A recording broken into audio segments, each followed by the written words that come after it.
ಅಜ್ಞಾತವಾಸ ಅನ್ನುವಂಥದ್ದು ಮುಕ್ತ ಆಯ್ತು. ರಿಯಲ್ ಟೆರರ್ ಈಗ ಸ್ಟಾರ್ಟ್ ಆಗುತ್ತೆ ಯುದ್ಧ. हमारा राज्य हमारा गौरव अपने वचन से मुकर गए हम नहीं. ಇದು ಈ ಒಂದು ಆಕ್ರೋಶ ವನವಾಸಕ್ಕೆ ಹೊರಟ 13ನೇ ತಿಂಗಳಿಗೆ ಬೀಜ ಬಿತ್ತಿದ್ದ ಭೀಮಸೇನ ಈ ಅಗ್ರೆಸಿವ್ನೆಸ್ ಬರಬೇಕು ಅಂತ. ಯಾಕೆಂದ್ರೆ ಅವ್ನು ಸ್ವಲ್ಪ ನೆತ್ತರು ಬೇಗ ತಣ್ಣಗಾಗುವನು. ಅದಕ್ಕೋಸ್ಕರ ಏನ್ ಮಾಡ್ದ ಅಂದ್ರೆ 13 ತಿಂಗಳಾದ ತಕ್ಷಣ ಒಂದ್ ದಿವಸ ಇದ್ದಕ್ಕಿದ್ದಾಗ ಭೀಮಸೇನ ಹೊರಡು ವಾಪಸ್ಸು ಹಸ್ತಿನಾವತಿಗೆ ಹೋಗೋಣ, ಯುದ್ಧ ಮಾಡಿ ವಾಪಸ್ ತಗೊಳ್ಳೋಣ ನಮ್ದು ಜಾಗನ.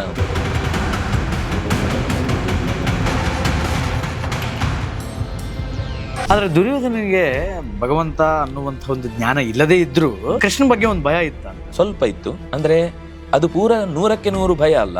ಏನು ಮಾಡ್ತಾನೆ ಇವನು ಕಿರಿಕಿರಿ ತರಲೆ ಮಾಡಿ ಮೋಸ ಮಾಡಿ ಏನೋ ಕೈ ಕುತಂತ್ರ ಮಾಡ್ತಾನೆ ಅಂತ ಒಂದು ತಲೆಯಲ್ಲಿ. ಕೃಷ್ಣನ ಬಗ್ಗೆ ಅವನಿಗೆ 2-3 ಬೇರೆ ಬೇರೆ ಪ್ರಸಂಗಗಳೆಲ್ಲ ಸ್ವಲ್ಪ ಅರ್ಥ ಆಗ್ಬೇಕಾದ ಪ್ರಸಂಗ ಇದ್ರು ಅವನು ಅದನ್ನ ತಲೆಗೆ ಹಾಕೊಳ್ಳೇ ಇಲ್ಲ. ಅವನಿಗೆ ಒಬ್ಬ ಮನುಷ್ಯ ಇವನನ್ನ ದೇವರು ಅಂತ ಕರೀತಾರೆ ಅಂತ ಹಾಗೆ ಮಾತಾಡ್ತಿದ್ದ. ಈ ರಾಜ್ಯವನ್ನ ಕೊಟ್ಟು ಬಿಡು ಅಂತ ಕೇಳೋದಕ್ಕೆ ಎಲ್ಲರೂ ಸತತವಾಗಿ ಪ್ರಯತ್ನ ಪಟ್ಟರು. ಕೃಷ್ಣ ಕೂಡ ಒಂದು ಪ್ರಯತ್ನ ಪಟ್ಟನಲ್ಲ. ಹೌದು, ಅಂದ್ರೆ ನೀವು ಈ ಇದು ಇಂದ್ರಪ್ರಸ್ಥಕ್ಕೆ ಹೋಗುವ ಮುಂಚೆ ಅಲ್ಲೂ ಒಂದು ಪ್ರಯತ್ನ ಆಯ್ತು.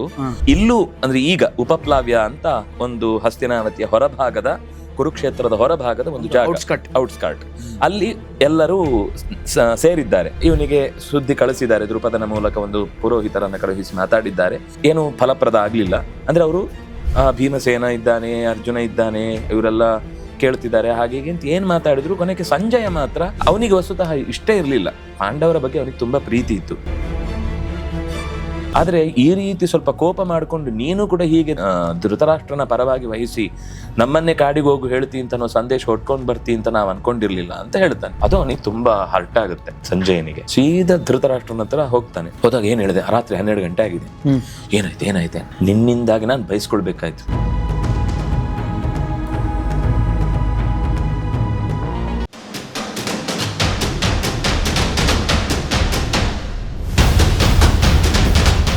ಅದೇ ಅಲ್ಲಿಗೆ ಅಜ್ಞಾತವಾಸ ಅನ್ನುವಂಥದ್ದು ಮುಕ್ತ ಆಯ್ತು. ಈಗ ರಿಯಲ್ ಟೆರರ್ ಈಗ ಸ್ಟಾರ್ಟ್ ಆಗುತ್ತೆ ಯುದ್ಧ. ಇದು ಈ ಒಂದು ಆಕ್ರೋಶ ಅದು ವನವಾಸಕ್ಕೆ ಹೊರಟ 13ನೇ ತಿಂಗಳಿಗೆ ಬೀಜ ಬಿತ್ತಿದ್ದ ಭೀಮಸೇನ ಈ ಅಗ್ರೆಸಿವ್ನೆಸ್ ಬರಬೇಕು ಅಂತ. ಓಕೆ, ಯಾಕೆಂದ್ರೆ ಅವ್ನು ಸ್ವಲ್ಪ ನೆತ್ತರು ಬೇಗ ತಣ್ಣಗಾಗುವನು ಅವನು. ಅದಕ್ಕೋಸ್ಕರ ಏನ್ ಮಾಡ್ದ ಅಂದ್ರೆ 13 ತಿಂಗಳಾದ ತಕ್ಷಣ ಒಂದ್ ದಿವಸ ಇದ್ದಕ್ಕಿದ್ದಾಗ ಭೀಮಸೇನ ಹೊರಡು ವಾಪಸ್ಸು ಹಸ್ತಿನಾವತಿಗೆ ಹೋಗೋಣ, ಯುದ್ಧ ಮಾಡಿ ವಾಪಸ್ ತಗೊಳ್ಳೋಣ ನಮ್ದು ಜಾಗನ. ಯಾವ ವನವಾಸ ಬೇಡ, ವನವಾಸ ಎಲ್ಲ ಬೇಡ ಅಂತ. ಯಾಕೆ ಅಂತ ಕೇಳ್ತೇನೆ ನೋಡು. ಮಾಸಾಹ ಸಮಾಹ ಪ್ರೋಕ್ತಾಹ. ಮಾಸ ಅನ್ನೋದನ್ನು ಸಮ ಅಂತ ಮಾಡ್ಕೊಂಡ್ರೆ ವರ್ಷ ಆಗ್ಬಿಡುತ್ತೆ. ಅವ್ನು ನಮ್ಮನ್ನ ಮೋಸ ಮಾಡಿ ಇಲ್ಲಿ ಸಿಕ್ಸಿದಾನೋ ಇಲ್ವೋ, ನಾವು ಕೂಡ 13 ತಿಂಗಳು ಕಳೆದು 13 ವರ್ಷ ಆಯ್ತು ಅಂತ ಲೆಕ್ಕ ಅಂತ ಇಟ್ಕೊಂಡು ಹೋಗಿ ಈಗಲೇ ವಾಪಸ್ ತಗೊಂಡ್ಬರೋಣ ಅಂತ. ಹಾಗೆಲ್ಲ ಮಾಡಬೇಡ ಅಂದ್ರೆ ನೀನ್ 13 ವರ್ಷ ಆಗುವಾಗ ಪೂರ್ತಿ ನೆತ್ತರು ಹೆಪ್ಪುಗಟ್ಟಿ ನೀನ್ ನಮ್ ಜೊತೆಗೆ ಇರ್ತೀಯೋ ಇಲ್ಲೋ ಅನ್ನೋದೇ ಡೌಟ್ ನನಗೆ. ಈಗ 50 ವರ್ಷ ವಯಸ್ಸು ನೀನು ಅಂದ್ರೆ ರಿಯಲಿ 70 ವರ್ಷ ಆಗಿತ್ತ ಇವರೆಲ್ಲ? ಹೌದು, 70 ವರ್ಷ ಆಗಿತ್ತು. 72 ವರ್ಷ. ಓಕೆ, ಯಾರಿಗೆ? ಧರ್ಮರಾಯನಿಗೆ 71 ವರ್ಷ. ಒಂದು 6 ತಿಂಗಳ ಆಚೆ ಈಚೆ ಇರ್ಬೋದು.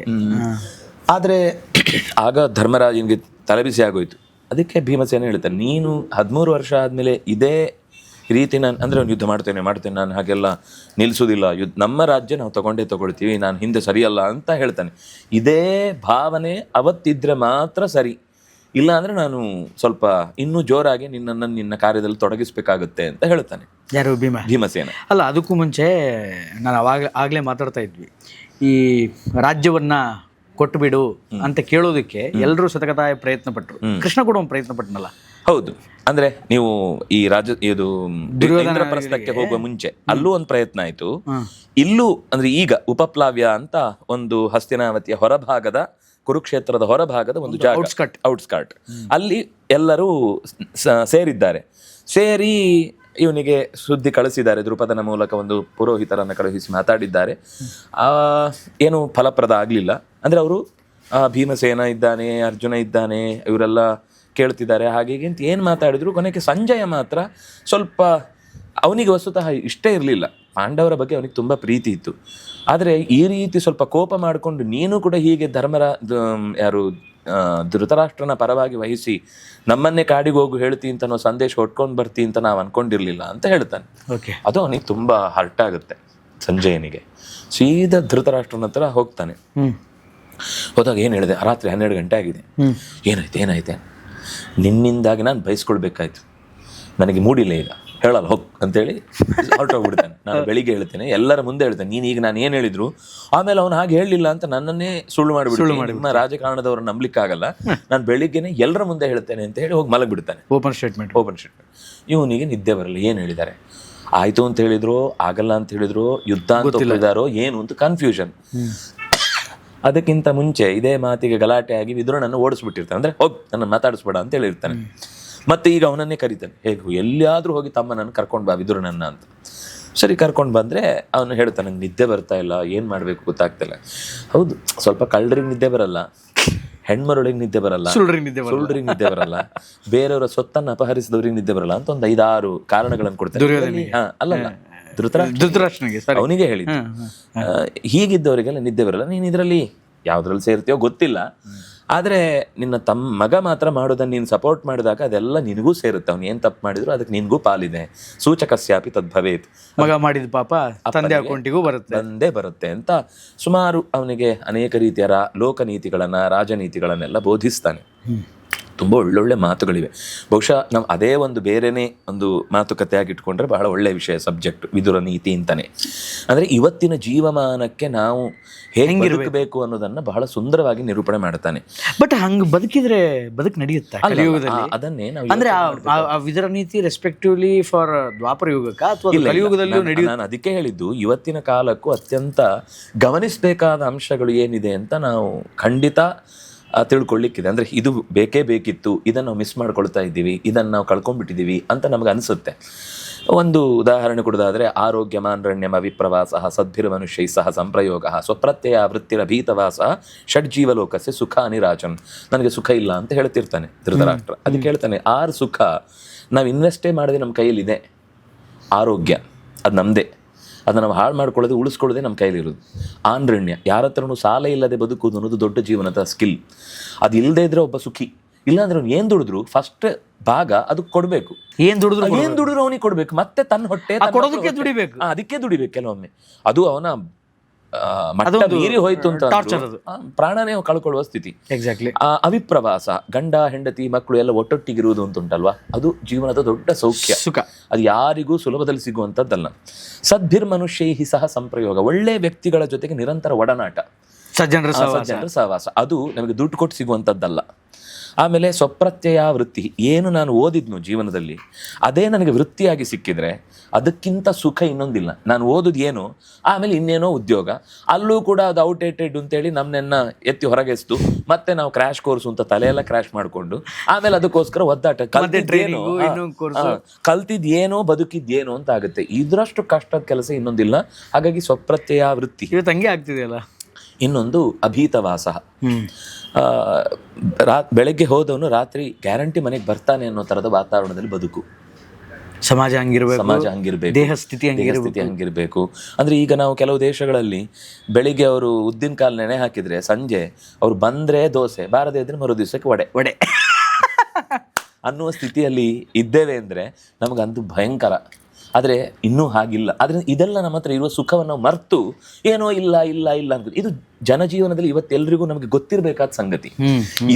ಸಾಲ ಇಲ್ವಾ, ತುಂಬಾ ಖುಷಿ ಪಡಪ್ಪ ನಿನ್ನ ಜೀವನದಲ್ಲಿ. ಆರಾಮ್ ಲೈಫ್. ಆರೋಗ್ಯ ಇದೆಯಾ, ಸಂತೋಷ ಪಡು. ಒಳ್ಳೆ ಬಂಧುಗಳಿದ್ದಾರಾ, ಸಂತೋಷ ಪಡು.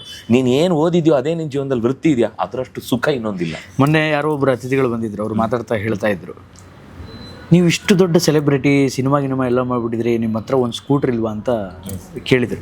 ಒಂದು ಕಾರ್ ಇಲ್ವಾ, ಒಂದು ಸ್ಕೂಟರ್ ಇಲ್ವಾ? ಇಲ್ಲ ಸರ್, ನಾನು ಕಾರು ಸ್ಕೂಟರ್ ಏನು ಸಾಕಿಲ್ಲ, ಆನೆ ಸಾಕಿದ್ದೀನಿ. ಏನು ಆನೆ ಅಂದರೆ ಆರೋಗ್ಯ ನೆಮ್ಮದಿ ಅಂತ ಹೇಳಿದ್ರು ಅವರು.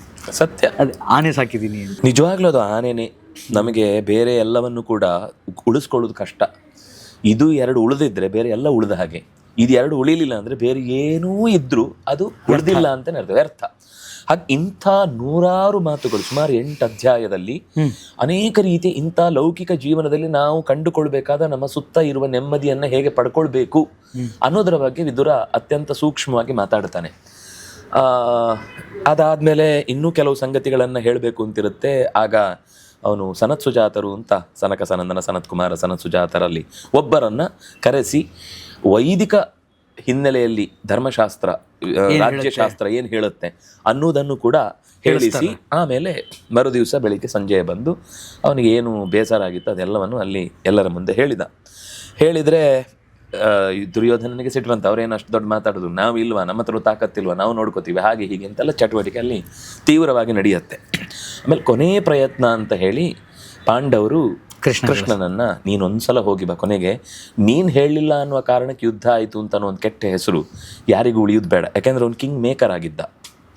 ಯಾಕೆಂದ್ರೆ ಅವನು ಮಥುರೆಯನ್ನ ತನ್ನ ವಶಕ್ಕೆ ತಂದುಕೊಂಡ 11ನೇ ವಯಸ್ಸಿಗೆ, ಕಂಸನನ್ನ ಕೊಂದು 11 ವರ್ಷ ಆಗ್ಲೇ ಅಧಿಕಾರ ತಗೊಳ್ಬೋದಿತ್ತು. ಅವನು ಉಗ್ರಸೇನನನ್ನ ಕೂಡಿಸಿದ, ಸಾಕುವ ಮಗ, ಅಂದ್ರೆ ಕಂಸನಪ್ಪ, ಸಾಕಿದ ಅಪ್ಪ.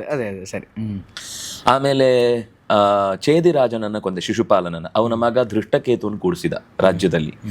ಆಮೇಲೆ ನರಕಾಸುರನನ್ನು ಕೊಂದ, ಅವನ ಮಗ ಭಗದತ್ತನನ್ನ ರಾಜ್ಯದಲ್ಲಿ ಕೂಡಿಸಿದ. ಕಾಶ್ಮೀರದಲ್ಲಿ ಒಬ್ಬ ದಾಮೋದರ ಅಂತನ್ನುವ ರಾಜನನ್ನ ಕೊಂದ, ಅವನ ಹೆಂಡತಿ ಯಶೋಮತಿ ಅಂತ ಅವಳನ್ನ ರಾಣಿಯನ್ನಾಗಿ ಮಾಡಿ, ನಿನಗೇನೇ ಸಪೋರ್ಟು ಯುದ್ಧದ್ದು ಅಥವಾ ಸೇನೆಯದ್ದು ಆರ್ಥಿಕ ನಾನು ಇರ್ತೇನೆ ಅಂತ ಕೃಷ್ಣ ಅವಳನ್ನೇ ಕೂಡಿಸಿದ. ಅವಳು ಗರ್ಭಿಣಿ ಇದ್ಲು, ಹಾಗಾಗಿ ಸಪೋರ್ಟಿಗೆ ನಾನು ಇದ್ದೇನೆ ಅಂತ ಹೇಳಿದ. ಅಂದ್ರೆ ಎಲ್ಲೆಲ್ಲಿ ಕೃಷ್ಣ ಯಾರನ್ನು ಕೊಂದು ಬಂದಿದ್ದಾನೆ, ತಾನೆಲ್ಲೂ ಆಕ್ಯುಪೈ ಮಾಡ್ಕೊಂಡಿಲ್ಲ, ಅವರವರಿಗೆ ಕೊಟ್ಟಿದ್ದಾನೆ. ಕೊಂದಾಗಲೂ ಅವನ ಕೈಯಲ್ಲಿ 22,800 ಮನೆತನದ ರಾಜಕುಮಾರರು ಅವನ ಜುಟ್ಟು ಅವನ ಕೈಯಲ್ಲಿತ್ತು. ಶಾಬಾಷ್. ಅಷ್ಟೂ ಜನರನ್ನ ಬಿಡಿಸಿದ ಮೇಲೆ ಎಲ್ಲ ಮಕ್ಕಳನ್ನ ಅವರವ್ರ ಊರಿಗೆ ಕಳಿಸಿ ನೀವಲ್ಲಿ ರಾಜರಾಗಿ ಬನ್ನಿ ಅಂತ ಅವರನ್ನೇ ರಾಜನನ್ನ ಕೂಡಿಸಿದ. ಜರಾಸಂಧನ ಮಗ ಒಬ್ಬ ಸಹದೇವ ಅಂತಿದ್ದ, ಈ ಸಹದೇವ ಅಲ್ಲ, ಅವನ ಮಗ ಅವನನ್ನೇ ರಾಜ್ಯದಲ್ಲಿ ಕೂಡಿಸಿದ. ಹೀಗೆ ಕೃಷ್ಣ ಒಂಥರ ಎಲ್ಲೂ ರಾಜ ಆಗ್ಲಿಲ್ಲ, ಆದ್ರೆ ಎಲ್ಲಾ ರಾಜರ ರಾಜ ಆದ. ಅದಕ್ಕೆ ಅವನನ್ನು ರಾಜರಾಜೇಶ್ವರ ಅಂತ ಕರೆಯುವುದು, ಕಿಂಗ್ ಮೇಕರ್ ಅಂತ. ಹಾಗಾಗಿ ಈ ಪ್ರಸಂಗದಲ್ಲಿ ನೀನು ಮಾತಾಡಿದ್ರೆ ಏನೋ ಒಂದು ಬಲ, ಅದಕ್ಕೊಂದು ಬೆಲೆ ಕೊಡ್ತಾರೆ. ಯಾಕಂದ್ರೆ ಭೀಷ್ಮ, ದ್ರೋಣ, ಕೃಪಾಕರ್ಣ ಇವರೆಲ್ಲ ದೈವ ಭಕ್ತರು. ಅವ್ರೇನು ನೀನೇ ದೈವ, ನಿನ್ನ ಬಗ್ಗೆ ಅವ್ರಿಗೆ ಗೊತ್ತಿದೆ, ನೀನ್ ಹೇಳಿದ ಮಾತಿನಿಂದ ಅವ್ರೇನಾದ್ರೂ ಪ್ರೇರಿತರಾಗಿ ದುರ್ಯೋಧನನನ್ನ ಒಪ್ಪಿಸಬಹುದು ಅಂತ. ಸರಿ ಆಯ್ತು ಅಂತ ಹೋದಾಗ ಅದಕ್ಕಿಂತ ಸ್ವಲ್ಪ ಹಿಂದೆ ಏನಾಗಿದೆ ಅಂದರೆ, ಎರಡೂ ಕಡೆಯಿಂದ ಸೇನೆಯ ಸಂಗ್ರಹಕ್ಕೆ ಅನೇಕ ಪ್ರಯತ್ನಗಳು ನಡೆದಿದೆ. ಯಾರ್ಯಾರು ನಮ್ಮ ಪರವಾಗಿ ಯಾರು ಬರ್ತಾರೆ ಅಂತ. ಆಗ ಪಾಂಡವರ ಕಡೆಗೆ ಯಾರು ಬರ್ತಾರೆ, ಕೌರವರ ಕಡೆಗೆ ಯಾರು ಬರ್ತಾರೆ ಅಂತ ಅದು ಒಂದು ಒಟ್ಟಾಗಿದೆ ಅಲ್ಲ ಒಂದಿಷ್ಟು ಸೇನೆ. ಇಲ್ಲಿ ಕರುಷ, ಚೇದಿ, ಪಾಂಡ್ಯ, ಆಮೇಲೆ ಮತ್ಸ್ಯ, ಶಲ್ಯ ತಪ್ಪಿ ಹೋಗ್ಬಿಡ್ತಾನೆ, ಮದ್ರ ದೇಶದವನು ಮೋಸ ಮಾಡ್ಬಿಡ್ತಾನೆ, ಅದು ಕಥೆ ಆಮೇಲೆ ಹೇಳ್ತೇನೆ. ಆಮೇಲೆ ಇಂಥದ್ದು ಒಂದು ಸುಮಾರು ದೃಪದನ, ಪಾಂಚಾಲ, ಆಮೇಲೆ ಮತ್ಸ್ಯ, ಇಂಥ ಅನೇಕ ದೇಶಗಳೆಲ್ಲ ಪಾಂಡವರ ಪರವಾಗಿ ಬರುತ್ತೆ. ಇನ್ನು ಆ ಕಡೆಯಿಂದ ಅವಂತಿ, ಕಳಿಂಗ, ಪುಂಡ್ರ, ಸುಖ್ಮ, ಈ ಪಶ್ಚಿಮ ಬಂಗಾಳದ ಕರ್ನಾಟಕ ದುರ್ಯೋಧನನ ಪರವಾಗಿ ಯುದ್ಧ ಮಾಡಿತ್ತು. ಹೌದಾ? ಕುರು ದೇಶ, ಅದಕ್ಕೆ ಇನ್ನೊಂದಲ್ಲಿ ಹೆಸರು ಕುಂತಳ ದೇಶ ಅಂತ. ಹಾಗಾಗಿ ಬಹುಶಃ ನಮ್ಮವರಿಗೆ, ಅದಕ್ಕೆ ನಮ್ಮ ಕವಿಗಳಲ್ಲಿ ಸಾಮಾನ್ಯ ಎಲ್ರಿಗೂ ದುರ್ಯೋಧನ ಅಂದ್ರೆ ಬಹಳ ಇಷ್ಟ. ಸುಯೋಧನ ಅದು ವಸುತಾ ಹೆಸರು ವೇದವ್ಯಾಸರೇ ಕೊಟ್ಟದ್ದು, ಸುಯೋಧನ ಅಂತ. ಕೊಟ್ಟದ್ದಲ್ಲ, ಅದು ಮಹಾಭಾರತದಲ್ಲೇ ಇದೆ. ಸುಯೋಧನ ಮತ್ತು ದುರ್ಯೋಧನ ಅನ್ನೋ ಶಬ್ದಕ್ಕೆ ಒಳ್ಳೆ ಅರ್ಥ ಇದೆ. ಇವರು ಏನೇನೋ ತಪ್ಪರ್ಥ ಮಾಡ್ಕೊಂಡಿದ್ದಾರೆ. ಸುಯೋಧನ ಅಂದ್ರೆ ಯುದ್ಧ ಮಾಡುವಲ್ಲಿ ಅತ್ಯಂತ ಅಂದ್ರೆ ಚೆನ್ನಾಗಿ ಮಾಡುವವ ಅಂತ. ಯುದ್ಧದ ಕೆಲಸವನ್ನ ಅತ್ಯಂತ ಸುಕರವಾಗಿ ಮಾಡುವವ ಅಂತ. ಅಂದ್ರೆ ಆ ಪದವನ್ನ ಬಳಸಿದ್ದು ದುರ್ಯೋಧನಿಗೇನ ಅಥವಾ ಯಾರು ಚೆನ್ನಾಗಿ ಯುದ್ಧ ಮಾಡ್ತಾರೋ ಅವರನ್ನ ಸುಯೋಧನ ಹೆಸರಿಟ್ಟದ್ದು ಅದೇ. ದುರ್ಯೋಧನ ಅಂತ ಹೆಸರಿಟ್ಟದ್ದು ಅಂದ್ರೆ ಅವನು ಚೆನ್ನಾಗಿ ಯುದ್ಧ ಮಾಡ್ತಿದ್ದ. ಅಂದ್ರೆ ಅವನನ್ನ ಯುದ್ಧ ಮಾಡುವಲ್ಲಿ ಸೋಲಿಸ್ಲಿಕ್ಕೆ ಯಾರಿಗೂ ಆಗಲ್ಲ ಅಂತ. ದುರ್ಯೋಧನ ದುಸ್ಸಾಧ್ಯ, ಇವನನ್ನು ಯುದ್ಧ ಮಾಡಿ ಗೆಲ್ಲುವುದು ದುಸ್ಸಾಧ್ಯ, ದುಷ್ಟಾಪ ಅವನು ಅಂತ ಅದು ಒಂಥರ ಆಮೇಲೆ ಬಂತು. ಆದ್ರೆ ಇವನು ದುಶ್ಶಾಸನ, ಇವನನ್ನ ಶಾಸನ ಮಾಡ್ಲಿಕ್ಕೆ ಆಗುದಿಲ್ಲ ಅನ್ನುವ ಅರ್ಥದಲ್ಲಿ ಯಾರ ಮಾತು ಕೇಳಲ್ಲ ಅಂತ. ಆದ್ರೆ ಸುಯೋಧನ ಅನ್ನೋ ಹೆಸರು ಕೊಟ್ಟದ್ದು ವೇದವ್ಯಾಸರು. ದುರ್ಯೋಧನ ತನ್ನ ಕಡೆಗೆ ಅನೇಕರನ್ನ ಸೇರಿಸ್ಕೊಂಡಿದ್ದ. ನಮ್ಮ ಕರ್ನಾಟಕ ಆ ಭಾಗದಲ್ಲಿ ಟ್ಯಾಕ್ಸ್ ಕಟ್ತಿತ್ತು. ಅದು ಮತ್ತೆ ಏನು ಪ್ರೀತಿ ಅನ್ನೋದಕ್ಕಿಂತ ಅವರ ಪರವಾಗಿ ನಾವು ಟ್ಯಾಕ್ಸ್ ಕಟ್ತಾ ಇದ್ದೇವೆ ಅಂದ್ಮೇಲೆ ಅವರಿಗೆ ನಾವು ಸಪೋರ್ಟ್ ಮಾಡಬೇಕು ಅನ್ನೋ ದೃಷ್ಟಿಯಿಂದ. ಫ್ಯಾಕ್ಟ್ ಇನ್ನೊಂದು ವಿಚಾರ ಏನು ಅಂತಂದ್ರೆ, ಆಗ ಕರ್ನಾಟಕ, ಆಂಧ್ರ ಅನ್ನುವಂಥ ಬ್ಯಾರಿಯರ್ ಇರಲಿಲ್ಲ. ಇವತ್ತಿನ ಪ್ರಾಂತವಾರು ಲಿಮಿಟೇಷನ್ಸ್ ಅಲ್ಲಿ ನೋಡಿದ್ರೆ ರಾಜರು ಅವರನ್ನ ಬೆಂಬಲವಾಗಿ ಆಶ್ರಯಿಸಿದ್ರು ಅಂತ ಅರ್ಥ. ಕೇರಳದಿಂದ ಹೋಗಿದ್ದಾರೆ, ದ್ರವಿಡ ದೇಶದಿಂದ ಹೋಗಿದ್ದಾರೆ. ಮತ್ತೆ ಜನ ಕಮೆಂಟ್ ಹಾಕ್ಬಿಡ್ತಾರೆ, ಏನ್ರಿ ಮಹಾಭಾರತದ ಕಾಲದಲ್ಲಿ ಕರ್ನಾಟಕ ಎಲ್ರಿ ಇತ್ತು, ಕರ್ನಾಟಕ ಎಲ್ಲ ಕೌರವ್ರ ಕಡೆ ಅಂತಿದ್ದೀರಾ ಅಂತೇಳಿ ಕಮೆಂಟ್ ಹಾಕ್ಬಿಡ್ತಾರೆ. ಅಂದ್ರೆ ಜಸ್ಟ್ ಆ ಭಾಗ ಅಂತ ಅಷ್ಟೇ, ಆ ಭಾಗ ಕರ್ನಾಟಕ ಅನ್ನೋ ಅರ್ಥದಲ್ಲ. ನಾನು ಇವತ್ತಿನ ಭಾಗದ ದೃಷ್ಟಿಯಿಂದ ಕರ್ನಾಟಕ ಅಂತ ಹೇಳಿದ್ದು. ಕೇರಳ ಅಂತಿತ್ತು. ಕೇರಳ ಅನ್ನೋದು ಒಂದು ವಂಶದ ಹೆಸರು. ಅದೇ ರಾಜ್ಯಕ್ಕೆ ಆಮೇಲೆ ಬಂತು.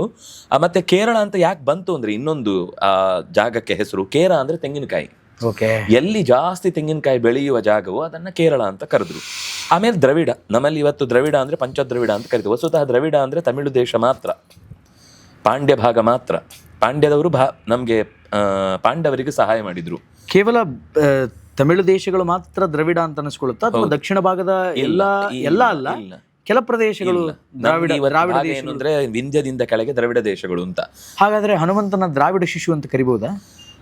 ಒಂದು ಭಾಗದಲ್ಲಿ ಕೆಲವೊಂದ್ಸಲ ಏನು ಅಂದ್ರೆ ಅದು ಆ ರಾಜ್ಯ ಕೆಲವೊಮ್ಮೆ ಈ ಕಡೆ ಆಕ್ಯುಪೈ ಮಾಡುತ್ತೆ, ಒಂದ್ಸತಿ ಈಗ ನಾವು ನೋಡಿ ಕೃಷ್ಣದೇವರಾಯ ತೆಲುಗನ್ನು ಅಪೇಕ್ಷೆ ಪಡ್ತಿದ್ದ, ಆ ಕಡೆಯಿಂದ ಕೃಷ್ಣದೇವರ ಯಾರು ನಮ್ಮ ಕೃಷ್ಣರಾಜ ಒಡೆಯರು ಆ ಕಡೆ ತೆಲುಗಿಗೂ ಹೊಂದಿದ್ರು, ಈ ಕಡೆ ತಮಿಳಿಗೂ ಹೊಂದಿದ್ರು ಅವರು.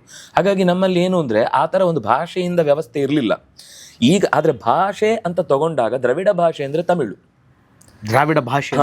ಭಾಷೆಯ ದೃಷ್ಟಿಯಿಂದ ತಗೊಂಡ್ರೆ ಅದು ತಮಿಳು ಮಾತ್ರ, ಅದಕ್ಕೆ ದ್ರಮಿಳ ಅಂತ ಆಯ್ತು, ಅದೇ ತಮಿಳ ಆಯ್ತು.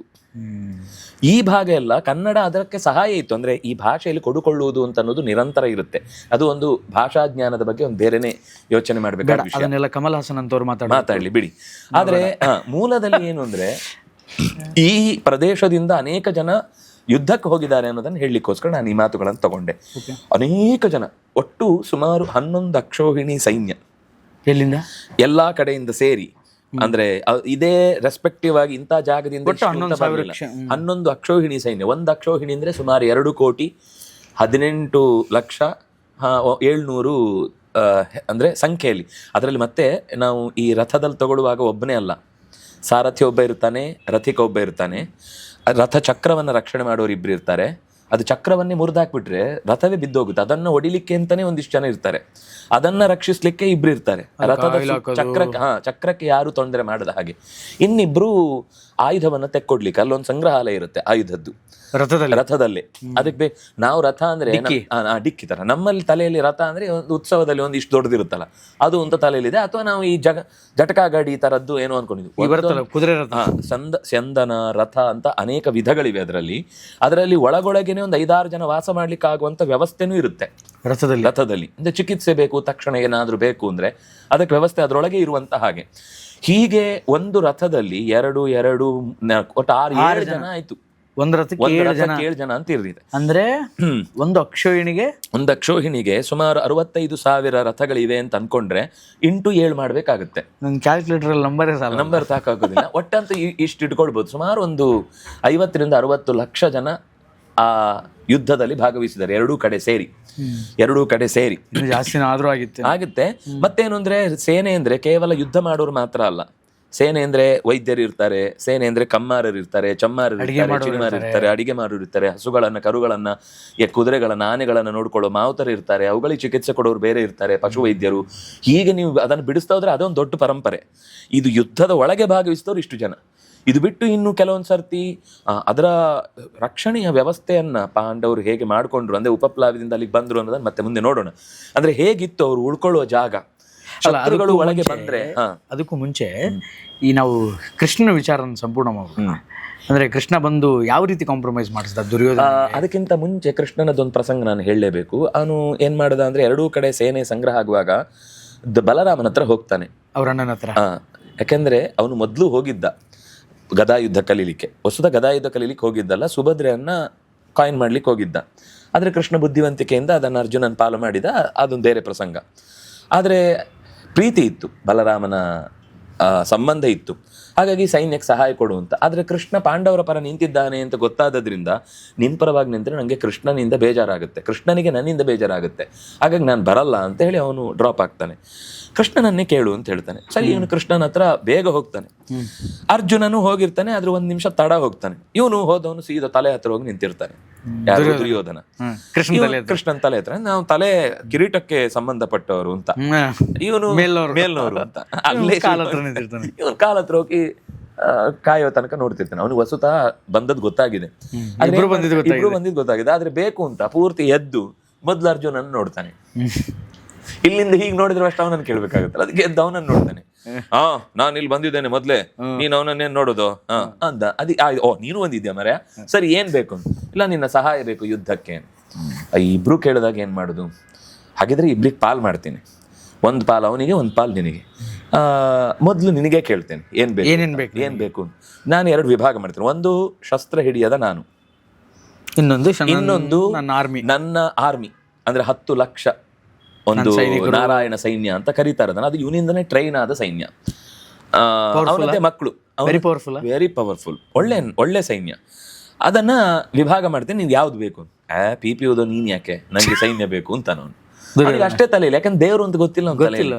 ಇವನು ಹೇಳ್ತಾನೆ ನಿನಗೆ ಅಯ್ಯೋ ಮಿಸ್ ಆಯ್ತಲ್ಲ, ಅಯ್ಯೋ ನೀನ್ ಇದ್ದಿ ಅಂದ್ರೆ ಸಾಕು, ನನಗೆ ಇನ್ನೇನೂ ಬೇಡ ಅಂತಾನೆ ಅರ್ಜುನ. ಹಾಗಾಗಿ ದುರ್ಯೋಧನ ಆ ಸೇನೆಯನ್ನ ಹೊಡ್ಕೊಂಡು ಬರ್ತಾನೆ. ಅವನಿಗೆ ಸಹಾಯಕ್ಕೆ ಬರುವುದು ಯಾದವರ ಕಡೆಯಿಂದ ಒಬ್ಬ ಕೃತವರ್ಮ ಅಂತ. ಉಳಿದವರು ಯಾರೂ ಕೂಡ ದುರ್ಯೋಧನನ ಪರವಾಗಿ ಬರಲ್ಲ ಸಹಾಯಕ್ಕೆ.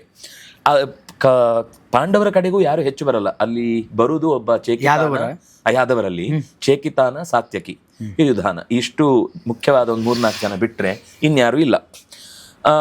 ಇಷ್ಟು ಸೈನ್ಯ ಸಿದ್ಧತೆ ಆಗಿದೆ. ಈಚೆಯಿಂದ 7 ಅಕ್ಷೋಹಿಣಿ ಪಾಂಡವರಲ್ಲಿ, ಕೌರವರಲ್ಲಿ 11 ಅಕ್ಷೋಹಿಣಿ ಸೈನ್ಯ. ಅಂದ್ರೆ ಯುದ್ಧ ತೀರ್ಮಾನನೇ ಅಂತ ಅನ್ನೋ ಸ್ಥಿತಿಗೆ ಬಂದು ನಿಂತಿದೆ. ಆಗ ಕೃಷ್ಣನನ್ನು ಕಳುಹಿಸ್ತಾರೆ. ಕೃಷ್ಣನನ್ನು ಕಳಿಸುವಾಗ ದಾರಿಯುದ್ದಕ್ಕೂ ಕೃಷ್ಣನನ್ನ, ಅವನಿಗೆ ಹುಡುಗಿಯರು ಅಂದ್ರೆ ಇಷ್ಟ ಅಂತ ಹುಡುಗಿಯರನ್ನ ಕಳಿಸ್ತಾನೆ. ದುರ್ಯೋಧನ ಅವನನ್ನು ಹಿಡಿದು ಹಾಕ್ಬೇಕು, ಅವನ ವೀಕ್ನೆಸ್ ಅನ್ನ ಹಿಡಿದು ಹಾಕಬೇಕು ಅಂತ. ತಿನ್ಲಿಕ್ಕೆ, ಉಣ್ಲಿಕ್ಕೆ, ಮಲಗ್ಲಿಕ್ಕೆ ಎಲ್ಲದಕ್ಕೂ ವ್ಯವಸ್ಥೆ ಮಾಡಿರ್ತಾನೆ. ಯಾಕೆಂದ್ರೆ ಅದೇ ತರ ಒಂದು ಕೆಲವೇ ದಿವಸಗಳ ಹಿಂದೆ ಶಲ್ಯನನ್ನು ಮಾಡಿಬಿಟ್ಟಿರ್ತಾನೆ. ಶಲ್ಯ ಪಂಜಾಬಿನಿಂದ, ಅಂದ್ರೆ ಇವತ್ತಿನ ಪಂಚ ಅಪ್ 5 ನೀರಿನ ಸಿಂಧು ಜಾಗದ ಮದ್ರ ದೇಶ ಅಂತ ಅದನ್ನು ಕರೀತಾರೆ. ಅವನು ಬರುವಾಗ ಏನಾಯ್ತು ಅಂದ್ರೆ, ಇವನಿಗೆ ರಸ್ತೆ ಎಲ್ಲ ಕ್ಲೀನ್ ಆಗಿದೆ, ಎಲ್ಲ ಕಡೆಗೆ ಉಳ್ಕೊಳ್ಳಿಕ್ಕೆ ವ್ಯವಸ್ಥೆ ಆಗಿದೆ, ನೀರಿನ ವ್ಯವಸ್ಥೆ, ಊಟದ ವ್ಯವಸ್ಥೆ ಎಲ್ಲ ಇರುತ್ತೆ. ಇವನಿಗೆ ಭಾರಿ ಖುಷಿ ಆಗುತ್ತೆ. ಅವನ ತಲೆಯಲ್ಲಿ ಏನು ಅಂದರೆ, ಯುಧಿಷ್ಠಿರ ನನಗೆ ವ್ಯವಸ್ಥೆ ಮಾಡಿದ್ದಾನೆ. ಯಾಕೆಂದರೆ ತನ್ನ ಮಗಳನ್ನೇ ಅವರ ತಮ್ಮಂದ್ರಿಗೆ ಕೊಟ್ಟದ್ದು. ಅಂದರೆ ತಮ್ಮಂದ್ರ ತಾಯಿ ತನ್ನ ತಂಗಿ, ಮಾದ್ರಿ ನಕುಲ ಸಹದೇವರ ತಾಯಿ ತನ್ನ ತಂಗಿಯವಳು. ಆ ಸಂಬಂಧದಿಂದಾಗಿ ನನಗೋಸ್ಕರ ವ್ಯವಸ್ಥೆ ಮಾಡಿದ್ದಾನೆ ಅನ್ಕೊಂಡು, ನನಗೆ ಈ ಸಹಾಯ ಮಾಡಿದವರಿಗೆ ನಾನು ಸಮಗ್ರ ಸೇನೆಯನ್ನು ಕೊಡ್ತೇನೆ ಎಂದ. ಅಲ್ಲಿ ತನಕ ಬೋರ್ಡ್ ಇರಲಿಲ್ಲ ಯಾರು ಕೊಟ್ಟಿದ್ದು ಅಂತ. ತಕ್ಷಣ ಲೀನಃ ಅತ್ಯಗಚ್ಚತ್, ಕಾಣಿಸದೇ ಇದ್ದವನು ತಕ್ಷಣ ಈ ಮಾತು ಹೇಳಿದ ತಕ್ಷಣ ಎದುರು ಬಂದು ಇಷ್ಟು ಸೇನೆ ನಾನೇ ಮಾಡಿದ್ದು, ನಿನ್ನ ಮಾತಿನಂತೆ ಆ ಸೇನೆ ನನಗೆ ಬೇಕು ಅಂತ. ಕಂಗಾಲಾದ, ಈ ಥರ ಆಗೋಯ್ತಲ್ಲ. ಸರಿ, ಕೊನೆ ಮಾತು ಕೊಟ್ಟ ಮೇಲೆ ತಪ್ಪಿಸ್ಲಿ. ಕ್ಷತ್ರಿಯರಿಗೆ ಒಂದೇ ಮಾತು, ಒಂದೇ ನಾಲಿಗೆ. ನಮ್ಗೆ ಇವತ್ತು ಇದು ಮಾತು ಅರ್ಥವೇ ಆಗದ ಸಂಗತಿ, ಮಾತು ಉಳಿಸ್ಕೊಳ್ಳೋದು ಅನ್ನೋದು ವಿಷಯ. ನಾನು ಇನ್ನು ಹಂಗೆ ಹೇಳೇ ಇಲ್ಲ ಅಂತಾರೆ, ಅಥವಾ ನನ್ನ ಮಾತು ತಿರುಚಲಾಗಿದೆ ಅಂತಾರೆ, ಅಥವಾ ನನಗೆ ಈ ವಿಷಯದಲ್ಲಿ ಇವತ್ತು ಒಪ್ಪಿಗೆಲ್ಲ, ನನ್ನ ಹಿಂದೆ ಏನೋ ಬೇರೆ ಹೇಳಿರ್ಬೋದು, ಇವತ್ತಲ್ಲ ಅಂತೇವೆ. ಅವತ್ತು ಹಾಗಿಲ್ಲ. ಒಂದು ಮಾತಂದ್ರೆ ಅದು ಮಾತೆ, ಸಾಯೋ ತನಕನೂ ಅದೇ. ನಂಗೆ ಮಾತೇ ಬರಲ್ಲ ಅಂದ್ಬಿಡ್ತಾರೆ. ಕೊನೆಗೆ ಅದು ಬಿಡಿ, ಅದ್ ಮಾತು ಇಲ್ಲದೆ ಹುಡ್ತಾನೆ, ಅದು ಬೇರೆ ಪ್ರಶ್ನೆ. ಒಂದ್ಸಲ ಕೊನೆಗೆ ಅಲ್ಲ, ನಂಗೆ ಮಾತೇ ಬರಲ್ಲ ಅಂತ ಮಾತಾಡ್ತಾ ಹೇಳ್ತಾರೆ, ನಾನು ಮೂಕ ಅಂತ ಹೇಳ್ದಂಗೆ. ಆದ್ರೆ ನಾನು ಒಂದ್ಸರ್ತಿ ಪಾಂಡವರನ್ನು ಭೇಟಿಯಾಗಿ ಬರ್ತೇನೆ ಅಂತ ಹೇಳ್ತಾನೆ. ಸೈನ್ಯ ಕಳಿಸಿ ಹೋಗಿ ಬರ್ತಾನೆ. ಹೋದಾಗ ಹೀಗಾಯ್ತು, ಸರಿ ತೊಂದ್ರೆ, ಇವ್ರೇನು ಬೇಸರ ಮಾಡ್ಕೊಳ್ಳಲ್ಲ. ನೀವೇನೋ ಮಾವ ಹಿಂಗೆಲ್ಲ ಮಾಡಿದ್ರಿ, ಹಿಂಗೆ ಅಂತ ಏನು ಗಲಾಟೆ ಮಾಡಲಿಲ್ಲ, ತೊಂದರೆ ಇಲ್ಲ, ಎಲ್ಲ ಒಳ್ಳೆಯದಕ್ಕೆ ಆಗೋದು. ಆದರೆ ನೀನು ಕರ್ಣನನ್ನು ಸ್ವಲ್ಪ ಕೆಲವೊಂದು ಸರ್ತಿ ಹುಚ್ಚೆಬ್ಬಿಸ್ಬೇಕು, ನನ್ನ ತಲೆ ಕೆಡುವ ಹಾಗೆ ಮಾಡಬೇಕು. ಬ್ರೈನ್ ವಾಶ್ ಅನ್ನೋದಕ್ಕಿಂತ ರೇಗಿಸ್ಬೇಕು.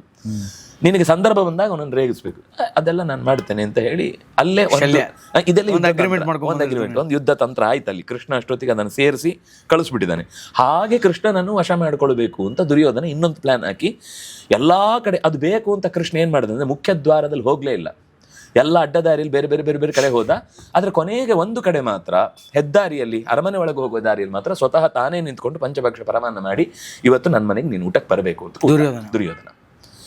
ಅಲ್ಲ, ನಾನು ಒಬ್ಬ 2 ಕಡೆಯ ಪಕ್ಷದ ಮಧ್ಯಸ್ಥಿಕೆ ವಹಿಸೋನು ಎಲ್ಲೂ ಊಟ ಮಾಡ್ಲಿಕ್ಕೆ ಆಗಲ್ಲ. ಆದ್ರೆ ದುರ್ಯೋಧನಿಗೆ ಭಗವಂತ ಅನ್ನುವಂಥ ಒಂದು ಜ್ಞಾನ ಇಲ್ಲದೇ ಇದ್ರೂ ಕೃಷ್ಣನ ಬಗ್ಗೆ ಒಂದು ಭಯ ಇತ್ತ ಅಂತ? ಸ್ವಲ್ಪ ಇತ್ತು. ಅಂದ್ರೆ ಅದು ಪೂರ 100ಕ್ಕೆ 100 ಭಯ ಅಲ್ಲ. ಏನು ಮಾಡ್ತಾನೆ ಇವನು, ಕಿರಿಕಿರಿ ಮಾಡಿ, ಮೋಸ ಮಾಡಿ, ಏನೋ ಕೈ ಕುತಂತ್ರ ಮಾಡ್ತಾನೆ ಅಂತ ಒಂದು ತಲೆಯಲ್ಲಿತ್ತು. ಕೃಷ್ಣನ ಬಗ್ಗೆ ಅವನಿಗೆ 2-3 ಬೇರೆ ಬೇರೆ ಪ್ರಸಂಗಗಳೆಲ್ಲ ಸ್ವಲ್ಪ ಅರ್ಥ ಆಗ್ಬೇಕಾದ ಪ್ರಸಂಗ ಇದ್ರೂ ಅವನು ಅದನ್ನ ತಲೆಗೆ ಹಾಕೊಳ್ಳೇ ಇಲ್ಲ. ಅವನಿಗೆ ಒಬ್ಬ ಮನುಷ್ಯ ಇವನನ್ನು ದೇವರು ಅಂತ ಕರೀತಾರೆ ಅಂತ ಹಾಗೆ ಮಾತಾಡ್ತಿದ್ದ. ಕೃಷ್ಣ ಊಟ ಮಾಡಲ್ಲ ಅಂತಾನೆ. ಯಾಕೆಂದ್ರೆ ಊಟ ಮಾಡ್ಲಿಕ್ಕೆ 2 ಕಾರಣ. ಒಂದು ಸಂಪ್ರೀತ್ಯನ್ನಾನಿ ಭೋಜ್ಯಾನಿ, ಸಾತ್ವಿಕ ಅನ್ನ ಅಲ್ಲ. ಅಂದ್ರೆ ಪ್ರೀತಿ ಇದ್ದಲ್ಲಿ ಊಟ. ಆಪದ್ ಭೋಜ್ಯಾನಿ ವಾಪುನಃ, ಒಂದು ಆಪತ್ತಿಗೆ ಬಿದ್ದಿರಬೇಕು. ನಚ ಸಂಪ್ರಿಯಸೇ ರಾಜನ್, ನೀ ನನಗೆ ಪ್ರಿಯ ಪಾತ್ರ ಅಲ್ಲ. ನಚೈವಾಪದ್ ಗತಾ ವಯಂ, ನಮಗೀಗ ಆಪತ್ತು ಬಂದಿಲ್ಲ, ಅದ್ ನಂಗೆ ನಿನ್ ಮನೆ ಊಟ ಮಾಡಲ್ಲ. ಡೈರೆಕ್ಟ್ ಮುಖಕ್ಕೆ ಹೊಡೆದಂಗೆ ಹೇಳ್ತಾನೆ. ಹೌದಾ? ಇದು ನೀನು ನನ್ನ ಪ್ರೀತಿ ಪಾತ್ರ ಅಲ್ಲ, ನಾನು ನಿನ್ ಮನೇಲಿ ಊಟ ಮಾಡಲ್ಲ. ವಸ್ತುತಃ ಬೀಗ ಅವನು, ಕೃಷ್ಣನಿಗೆ ಕೃಷ್ಣನ ಮಗನಾದ ಸಾಂಬನಿಗೆ ದುರ್ಯೋಧನನ ಮಗಳಾದ ಲಕ್ಷಣೆಯನ್ನು ಕೊಟ್ಟು ಮದುವೆ ಮಾಡಿರ್ತಾರೆ. ಬೀಗರು ಅದೇ ಹೇಳಿದ್ದು ಬೀಗ. ಅವನಿಗೆ ಬಾಯಿ ಉತ್ತರವೇ ಇಲ್ಲ, ನೀನ್ ಪ್ರೀತಿ ಪಾತ್ರ ಅಲ್ಲ ಅಂತ ಹೇಳಿದಾಗ ನನಗೆ ಅನ್ನಕ್ಕೆ ಕೊರತೆ ಇಲ್ಲ. ಆಗ ಸ್ವಲ್ಪ ಭೀಷ್ಮಾಚಾರ್ಯರು ನಾವು ಅಂತ ಬಂದ್ರು, ನೋಡ್ಲೇ ಇಲ್ಲ ಅವರನ್ನ ಕೃಷ್ಣ. ಭೀಷ್ಮನು ನೋಡ್ಲಿಲ್ಲ. ದ್ರೋಣಾಚಾರ್ಯ ನಾನು ಮಹಾ ಸಾತ್ವಿಕ ಮಹಾಬ್ರಾಹ್ಮಣ ಅವ್ರು ಬಂದ್ರು, ತಿರುಗಿ ನೋಡ್ಲಿಲ್ಲ. ಸೀದಾ ಕೇಳದೆ ನಮ್ಗೇನು ರಾಜಕೀಯ ಅಂತ ಹೇಳಿ ತನ್ನ ಪಾಡಿಗೆ ತನ್ನ ಮನೇಲಿ ಕೂತಿದ್ದ ವಿದುರನ ಮನೆಗೆ ಬಾಗಿಲು ತಟ್ತಾನೆ ಹೋಗಿ, ಕೃಷ್ಣ ನೀನ್ ಯಾಕೆ ಬಂದಿ? ಹೌದಾ, ತುಂಬಾ ಹಶ್ವಾಗಿತ್ತು. ಅಯ್ಯೋ ನಮ್ಮ ಮನೇಲಿ ಗಂಜಿ, ಅಯ್ಯೋ ನಿತ್ಯ ಪಂಚಭಕ್ಷ ಪ್ರಮಾಣ ತಿಂದು ನಾಳೆಗೆ ಜಡ್ ಹಿಡ್ದೋಗಿದೆ, ನಂಗೆ ಗಂಜಿ ಬೇಕು ಅಂತಾನೆ ಉಪ್ಪಿನಕಾಯಿಗೋಸ್ಕರ ಇಲ್ಲಿ ಬಂದಿದ್ದೇನೆ ಅಂತ ಹೇಳಿ ಅವನ ಮನೇಲಿ ಊಟ ಮಾಡ್ತಾನೆ. ಅಲ್ಲಿ ಕುಂತಿ ಸಿಗ್ತಾಳೆ, ರಾತ್ರಿ ಎಲ್ಲ ಮಾತುಕತೆ ಆಗುತ್ತೆ. ವಿದುರ ಹೇಳ್ತಾನೆ, ಕೃಷ್ಣ ನೀನು ತಪ್ಪು ಮಾಡಿದಿ, ಬರಬಾರ್ದಿತ್ತು ಈ ಅವನಿಗೆ. ಯಾಕೆಂದ್ರೆ ಒಳಗೆ ಒಂದು ಕುತಂತ್ರ ನಡೀತಾ ಇರೋದು ಅವನಿಗೆ ಗಮನಕ್ಕೆ ಬಂದಿದೆ. ಅವನು ಏನು ಯೋಚನೆ ಮಾಡ್ತಾನೆ ಅಂದರೆ ಕೃಷ್ಣ ಬರ್ತಾನೆ ಅಂತ ಗೊತ್ತಾದ ತಕ್ಷಣ ಕೃಷ್ಣನನ್ನು ಸೆರೆ ಹಿಡಿದು ಪಾಂಡವರಿಗೆ ಕೇಳುದು, ನಿಮಗೆ ಕೃಷ್ಣ ಬೇಕಾ ರಾಜ್ಯ ಬೇಕಾ? ನಿಮ್ಗೆ ಕೃಷ್ಣ ಬೇಕು ಅಂತಾದ್ರೆ ರಾಜ್ಯ ಇನ್ನು ಕೇಳ್ಬಿಡಿ, ಹೋಗಿ ಕಾಡಿಗೆ ಕೃಷ್ಣನ್ ಕೊಡ್ತೀವಿ. ಇಲ್ಲ ನಮಗೆ ರಾಜ್ಯ ಬೇಕಂದ್ರೆ ಕೃಷ್ಣನ್ ಕೊಂದು ಬಿಡ್ತೀವಿ ಅಂತ ಈ ತರ ಪ್ಲಾನು ಅವನು ಹಾಕೊಂಡಿದ್ದು ವಿದುರನಿಗೆ ಗೊತ್ತಾಗಿದೆ. ಅದಕ್ಕೆ ಅವನು ಹೇಳ್ತಾನೆ, ನೀನ್ ಏನೇ ಹೇಳಿದ್ರು ಅವ್ನು ಕೇಳಲ್ಲ, ಅದು ನಿಂಗೆ ಬಂದಿದ್ದು ತಪ್ಪು ಅಂತಾನೆ. ಅದಕ್ಕೆ ಕೃಷ್ಣ ಬಹಳ ಚೆನ್ನಾಗಿ ಹೇಳ್ತಾನೆ, ನಿನಗೊತ್ತು ನನಗೆ ಗೊತ್ತು, ಲೋಕಕ್ಕೆ ಗೊತ್ತಿಲ್ಲಲ್ಲ, ಸ್ವಭಾವೋ ದುರತಿಕ್ರಮ, ಅವನ ಸ್ವಭಾವ ಯಾವತ್ತೂ ಬದಲಾಗಲ್ಲ. ನಾವು ಗಾದೆ ಹೇಳ್ತೇವೆ, ಆದರೆ ವ್ಯಕ್ತಿಶಃ ಮಾತಾಡುವಾಗ ಇದನ್ನು ಒಪ್ಕೊಳ್ಳಲ್ಲ. ಸುಟ್ರು ಗುಣ ಹುಟ್ಟು ಗುಣ ಬಿಟ್ಟು ಹೋಗಲ್ಲ ಅಂತ ಆ ಮಾತನ್ನು ನಾವು ಹೇಳ್ತೇವೆ. ಆದರೆ ಇಲ್ಲಿ ಕೃಷ್ಣನ ಈ ನಡೆಯಿಂದ ದುರ್ಯೋಧನ ಎಷ್ಟು ತಿಳಿ ಹೇಳಿದ್ರು ತಿದ್ಕೊಳ್ಳೋನಲ್ಲ ಅನ್ನೋದು ಲೋಕಕ್ಕೆ ಗೊತ್ತಾಗಬೇಕು ಅನ್ನೋದಕ್ಕೋಸ್ಕರ ನಾನು ಬಂದಿದ್ದೇನೆ ಅಂತ ಹೇಳ್ತಾನೆ. ಅದು ಈ ಬೇಂದ್ರೆಯವರದ್ದು ಒಂದು ಬದುಕಿನಲ್ಲಿ ಇಂಥದ್ದೇ ಒಂದು ಪ್ರಸಂಗ. ಯಾರೋ ಒಬ್ರು ಮನೆಗೆ ಹೋಗುವಾಗ ಗೇಟ್ ಹತ್ರ ಎದುರುಗಡೆ ನಾಯಿ ಬೊಗಳ್ತಾ ಇರುತ್ತೆ. ಅವರು ಪಕ್ಕದವ್ರು ಹೋಗೋಣ ಸರ್, ಬೊಗಳು ನಾಯಿ ಕಚ್ಚಲ್ಲ ಅಂತ ಹಿಂಗೇನೋ ಗಾದೆ ಹೇಳ್ತಾರೆ. ಅದು ನಿನಗೆ ಗೊತ್ತು ನನಗೆ ಗೊತ್ತು, ಆ ಬೊಗಳು ನಾಯಿ ಕಚ್ಚಬಾರ್ದು ಅದಕ್ಕೆ ಗೊತ್ತಿಲ್ಲಲ್ಲ, ಕಚ್ಚಿದ್ರೆ ಅಂದ್ರೆ ಹಾಗೆ ನಿನಗೆ ಗೊತ್ತು ನನಗೆ ಗೊತ್ತು, ದುರ್ಯೋಧನ ಸ್ವಭಾವ ಚೇಂಜ್ ಮಾಡೋನಲ್ಲ ಅಂತ ಜಗತ್ತಿಗೆ ಗೊತ್ತಾಗ್ಬೇಕಲ್ಲ, ಅದಕ್ಕೋಸ್ಕರ ನಾನು ಇಲ್ಲಿ ಬಂದಿದ್ದೇನೆ ಅಂತ ಹೇಳಿ ಅವತ್ತು ರಾತ್ರಿ ಎಲ್ಲ ಕುಂತಿ ಹತ್ರನೂ ಮಾತುಕತೆ ಆಗುತ್ತೆ. ಬೆಳಿಗ್ಗೆ ಹೋಗ್ತಾನೆ. ಹೋದಾಗ ಅಲ್ಲಿ ಅವನಿಗೋಸ್ಕರ ಒಂದು ವಿಶಿಷ್ಟವಾದ ಆಸನ ರೆಡಿ ಮಾಡಿ ಇಟ್ಟಿರ್ತಾರೆ ಕೃಷ್ಣನಿಗೆ. ಉಳಿದ ಎಲ್ಲ ರಾಜರು ಆಗಲೇ ಸಿದ್ಧರಾದವರೆಲ್ಲ, ಅವನ ಪರವಾಗಿ ಯಾರೆಲ್ಲ ಬಂದಿರ್ತಾರೋ ಅವರೆಲ್ಲ ಕೂತಿರ್ತಾರೆ. ಅದಕ್ಕೆ ಸರಿಯಾಗಿ ಅಲ್ಲಿ ಕೃಷ್ಣ ಈ ಸಂಧಾನಕ್ಕೆ ಹೋಗುವಾಗ ಅನೇಕ ಋಷಿಗಳು ನಾವು ಬರ್ತೀವಿ, ನಿಮ್ಮ ಭಾಷಣ ಕೇಳಬೇಕು, ಒಂದು ಒಂಥರ ಏನು ಸುಪ್ರೀಂ ಸ್ಪೀಚ್. ಅದು ಯಾರು ಅವನ ಹಾಗೆ ಭಾಷಣ ಮಾಡ್ಲಿಕ್ಕೆ ಸಾಧ್ಯ, ಒಂದು ರಾಜಕಾರಣದ ವಿಶಿಷ್ಟವಾದ ಉಪನ್ಯಾಸ ಇದೆ ಅಂತ ಗೊತ್ತಾಗ ನಾವು ಬರ್ತೇವೆ ಅಂತ ಅನೇಕ ಋಷಿಗಳು ಜೊತೆಗೆ ಬಂದಿದ್ದಾರೆ. ಆಕಾಶದಲ್ಲಿ ನಾರದರು ಬಂದು ನಾನು ಒಂಚೂರು ಬರಬೇಕು ಅಂತಾನೆ. ಅವ್ನು ಹೇಳ್ತಾನೆ, ನಾರದರನ್ನು ಕರೆಸಿ ಅವರಿಗೆ ಆಸನ ಹಾಕಿ ಅಂತ ದುರ್ಯೋಧನನಿಗೆ ಹೇಳ್ತಾನೆ ಕೃಷ್ಣ. ಹಾಗಾಗಿ ನಾರದರು ಬಂದು ಕೊಡ್ತಾರೆ, ಪರಶುರಾಮ ಬರ್ತಾನೆ, ವೇದವ್ಯಾಸರು ಬರ್ತಾರೆ, ಆಮೇಲೆ ಕಣ್ವ ಋಷಿ ಬರ್ತಾನೆ. ಇಂಥ 100 ಋಷಿಗಳಲ್ಲಿ ಬಂದು ಕೂತಿದ್ದಾರೆ. ಒಂದು ಗಂಟೆ ಬಿಡದೆ ಒಂದು ಇಷ್ಟು ವಿಷಯಗಳನ್ನು ನಿರೂಪಣೆ ಮಾಡ್ತಾನೆ. ಬಹುಶಃ ನಾವು ಅದನ್ನೇ ಒಂದು ಪ್ರತ್ಯೇಕ ರಾಜಕೀಯ ಏನೇನು ಮಾತಾಡೋದು, ಪೊಲಿಟಿಕಲ್ ಟಾಕ್ ತುಂಬಾ ಚೆನ್ನಾಗಿದೆ ಮಾತು. 1-2 ಪಕ್ಷಗಳ ನಡುವೆ ಇರುವಂತಹ ಸಂಬಂಧ, 2 ಪಕ್ಷಗಳ ಬಲಾಬಲ, ಆ ಬಲಾಬಲವನ್ನು ಎಲ್ಲಿ ಬಳಸಬೇಕು, ಯಾವುದನ್ನು ಬಳಸಿದ್ರೆ ನಾವು ಇವತ್ತು ಹಾಳಾಗ್ತೇವೆ, ಯಾವುದನ್ನು ಬಳಸದೇ ಇದ್ರೆ ಜನಗಳಿಗೆ ತೊಂದರೆ ಆಗುತ್ತೆ, ಈ ಎಲ್ಲ ಅಂಶಗಳ ಕುರಿತಾಗಿ ಪೊಲಿಟಿಕಲಿ ಕೃಷ್ಣ ನಿಜವಾಗಿ ಅವನಷ್ಟು ಪೊಲಿಟಿಕಲ್ ಅಂತ ನೀವು ಪೊಲಿಟಿಷಿಯನ್ ಜಗತ್ನಲ್ಲಿ ಹುಡುಕ್ಲಿಕ್ಕೆ ಸಾಧ್ಯ ಇಲ್ಲ. ಅವನೊಬ್ಬ ಏನಂತಾರೆ, ನಾವು ರಾಜತಾಂತ್ರಜ್ಞನೂ ಹೌದು, ಪೊಲಿಟಿಕಲಿ ರಾಜಕಾರಣಿಯೂ ಹೌದು, ಮ್ಯೂಸಿಷಿಯನ್ ಏನಲ್ಲ ಹೇಳಿ, ವಾಟ್ ನಾಟ್ ಏನಲ್ಲ, ಎಲ್ಲವೂ ಹೌದು.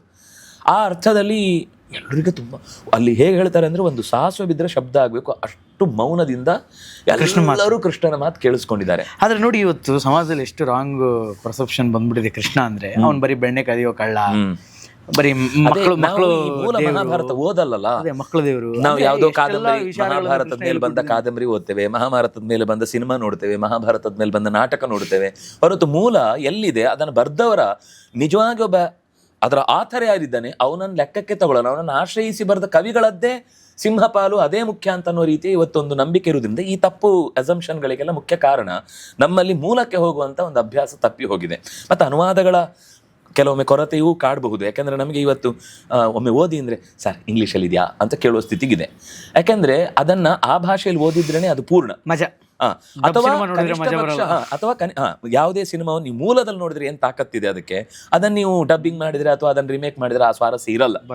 ಹಾಗೇನೆ ಈ ವಿಷಯದಲ್ಲೂ ಕೂಡ ಕನಿಷ್ಠ ಪಕ್ಷ ದೇಶಿ ಭಾಷೆಯಲ್ಲಿ ಆದ್ರೂ ಕೂಡ ನಾವು ಅದನ್ನ ಓದಿದ್ರೆ ಒಂದು 50% ಆದ್ರೂ ನಾವು ಅದರ ದಾರಿ ತಪ್ಪಲ್ಲ. ಮೂಲ ಕಥೆಯಲ್ಲಿ ಕೆಲವು ವಿಶೇಷ ಅಂಶಗಳು ಮಿಸ್ ಆಗ್ಬೋದು, ಆದರೆ ಕಥೆಯ ಅಂಶಗಳಲ್ಲೇ ವಿರುದ್ಧವಾದ ಅಸಂಪ್ಷನ್ಗಳು ಹುಟ್ಟಲ್ಲ. ಅದರಿಂದಾಗಿ ಮಹಾಭಾರತದ ಈ ಪ್ರಕರಣದಲ್ಲಿ ಕೃಷ್ಣನ ಒಂದು ಎತ್ತರದ ವ್ಯಕ್ತಿತ್ವ ಅನ್ನೋದು ಅಲ್ಲಿ ಎಲ್ರಿಗೂ ಗೊತ್ತಾಯಿತು. ಇಲ್ಲಿದ್ರೆ ಸುಮ್ಮನೆ ಪೆಟ್ಟು ತಿಂದು ಸಾಯ್ಬೇಕು, ಅದಕ್ಕಿಂತ ವಾಪಸ್ ಹೋಗ್ತೇನೆ ಅಂತ ಸೇನೆಯನ್ನು ಕಟ್ಕೊಂಡು ಅಲ್ಲಿ ಸುತ್ತ ಇದ್ದವರನ್ನೆಲ್ಲ ಏನೋ ಉತ್ತೇಜನಗೊಳಿಸಿ ಕರ್ಕೊಂಡು ಹೋಗ್ತಾನೆ. ಆಶ್ಚರ್ಯ ಅಂದರೆ ಅವರಿಗೆ ಇವನು ವಾಪಸ್ ಬರ್ತಾನೆ ಅಂತ ನಿರೀಕ್ಷೆ ಇರಲಿಲ್ಲ, ಅದರಿಂದಾಗಿ ಗೆದ್ದು ಬಿಡ್ತಾನೆ. ಆಗ ಅವಳು ಹೆಬ್ಬಾಗಿಲು ತೆಗೆದು ಹೇಳ್ತಾಳೆ, ಈಗ ಬಾ, ಈಗ ನೀನು ನಿಜವಾಗ್ಲೂ ನನ್ನ ಮಗ ಅಂತ ಹಣೆಗೆ ತಿಲಕ ಇಟ್ಟು, ಇಂಥ ಯೋಧರು ನನಗೆ ಬೇಕು, ಇಂಥವರು ರಾಜನಾಗಲಿಕ್ಕೆ ಯೋಗ್ಯರು ಹೊರತು ಬೆನ್ಕೊಟ್ಟು ಓಡುವ ನಿರ್ವೀರ್ಯರಲ್ಲ ಅಂತ ಹೇಳಿ, ಇದನ್ನು ಮಕ್ಕಳಿಗೆ ಹೇಳಿ, ನೀನು ನನ್ನ ಸಂದೇಶ ಇಷ್ಟೇ, ನೀವು ಯುದ್ಧ ಮಾಡಿ ಗೆದ್ದು ಸಂಧಾನ ಸಂಧಾನ ಸಂಧಾನ ಅಂತ ಕೂತು ನೀವು ಮತ್ತೆ ಗೆಡ್ಡೆ ಗೆಣಸು ತಿನ್ನುವ ಕಾರ್ಯಕ್ರಮಕ್ಕೆ ಹೋಗ್ತೀರಿ ಅಂದರೆ ನೀನು ನನ್ನ ಮಕ್ಕಳಲ್ಲ. ಪಾಂಡು ಕಂಡ ರಾಜ್ಯದ ಕನಸನ್ನು ನೀವು ಯಥಾರ್ಥ ನನಸು ಮಾಡಿದರೆ ಮಾತ್ರ ನೀವು ನನ್ನ ಮಕ್ಕಳು ಅನ್ನೋ ಒಂದು ಕಥೆಯ ಸ್ವರೂಪವನ್ನು ಹೇಳಿ ಕಳಿಸ್ತಾಳೆ. ಕೃಷ್ಣ ಮತ್ತೆ ಅದನ್ನೆಲ್ಲ ಹೇಳ್ತಾನೆ. ಈ ಕಥೆಯಲ್ಲಿ ಹೇಳುವ ಒಂದು ಸ್ಟೈಲ್ ತುಂಬ ಚೆನ್ನಾಗಿದೆ. ಈಗ ಏನೇನು ಘಟನೆ ಒಂದ್ಸಲ ಹೇಳಿದ್ರು, ಕೃಷ್ಣ ಮತ್ತೆ ಅದನ್ನು ಹೋಗಿ ಪಾಂಡವರಿಗೆ ಹೇಳ್ತಾನೆ ಏನೇನಾಯಿತು ಅಂತ. ಆದರೆ ಸ್ವಾರಸ್ಯ ಏನು ಅಂದರೆ, ವೇದವ್ಯಾಸರು ಈ ಕಥೆ ಹೇಳುವಾಗ ಅಲ್ಲಿ ಯಾವುದು